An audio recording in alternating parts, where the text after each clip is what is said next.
Those who would argue that the 60s marked the end of the good old days, the end of family stability, the end of everything being predictable and comfortable.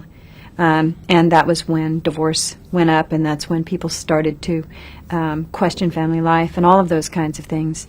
And that's when sexuality ran amok. I mean, there are certain ways you can look at those indicators, but on the most basic level, what I think is important to understand is that the children of the 60s, baby boom children growing up, in some ways behaved a whole lot more like their grandparents than they behaved like their parents. So if we take the long view, what do we see happening in their grandparents' lives? Well, the grandparents grew up in the early decades of the 20th century. What happened then? Massive consumer revolution, a massive sexual revolution. The incidence, if we just want to look at premarital sexual intercourse, which is a very bad indicator of sexual activity, but the one that everyone is obsessed with. So if we want to just look at that, there have really been only 2 times in the last century that particular sexual behavior increased dramatically. One time was in the early 20th century, and the second time was in the 60s. So you have the children then, the grandchildren, behaving in a lot of ways like their grandparents. The divorce rate went up in both eras. Both eras were marked by an explosion of popular culture, new forms of public amusements, especially a powerful youth culture. So somehow the generation in between is what is really strange, and somehow in our popular consciousness we have dubbed them the normal, the traditional. There was nothing traditional about them. They were very bizarre and unusual by historical standards.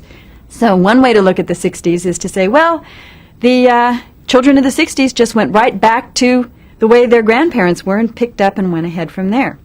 So on some level, what happened in the 60s wasn't so dramatic. What were the pieces that were new? Well, if we want to look at degree, we could say, well, the divorce rate had increased dramatically in the early 20th century, leveled off in the 50s. In fact, it even went down. That was a very, very striking thing to happen. This sense of family solidarity was so powerful that the divorce rate, which had been going up forever, I mean, there was no, with the exception of the 30s for economic reasons, the divorce rate had really steadily increased. It suddenly flattens a little. Certainly, as far as I'm concerned, it had nothing to do with people being more happily married. It wasn't about that. But it was about some kind of a commitment to that stable family unit. So what happens in the late 60s, of course, is a skyrocketing of the divorce rate that was unprecedented. Another thing that happens is a change in people's sexual behavior outside of marriage. An increase that was marked, and an increase in accepting attitudes about sexual behavior. But what's curious is that the opinion polls at the time show that people's behavior was changing faster than their attitudes, so that you would have college students, even in the early 70s, asked whether they had engaged in premarital sex. Again, a misnomer because it assumes it was premarital. Who was to say whether it was premarital or just sex outside of marriage?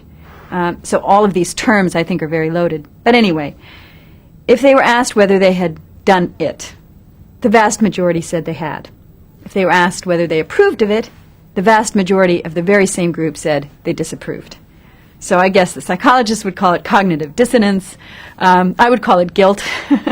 There was a very high guilt quotient going on in the midst of what was perceived as a sexual revolution. Nonetheless, those attitudes did eventually change to indicate a much greater acceptance of particular kinds of sexual activity.